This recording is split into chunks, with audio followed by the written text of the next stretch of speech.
غوث اعظم حضرت شیخ عبد القادر جیلانی رحمۃ اللہ تعالی فرماتے ہیں، تیرے سب سے بڑے دشمن تیرے برے ہمنشین ہیں۔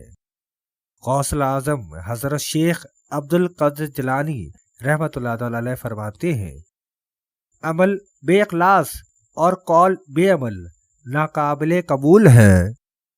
غوث اعظم حضرت شیخ عبد القادر جیلانی رحمۃ اللہ تعالی فرماتے ہیں، عمل صالح وہ ہے جس پر لوگوں کی تعریف کی امید نہ رکھی جائے۔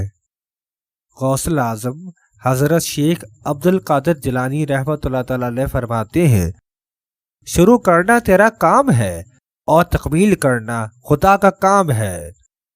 غوث اعظم حضرت شیخ عبد القادر جیلانی رحمۃ اللہ تعالی فرماتے ہیں، خالق کا مقرب بننا چاہتا ہے تو مخلوق پر شفقت کر۔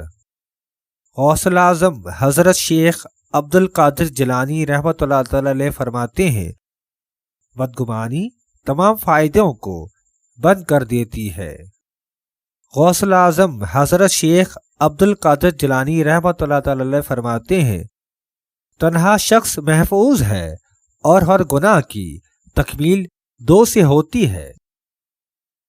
غوث اعظم حضرت شیخ عبد القادر جیلانی رحمۃ اللہ تعالی فرماتے ہیں، بے ادب خالق اور مخلوق دونوں کا معتوب ہے۔ غوث اعظم حضرت شیخ عبد القادر جیلانی رحمۃ اللہ تعالی فرماتے ہیں، نفس کی تمنا پوری نہ کر ورنہ برباد ہو جائے گا۔ غوث اعظم حضرت شیخ عبد القادر جیلانی رحمۃ اللہ تعالی فرماتے ہیں، مستحق ساحل خدا کا ہدیہ ہے جو خدا کی طرف سے بھیجا جاتا ہے۔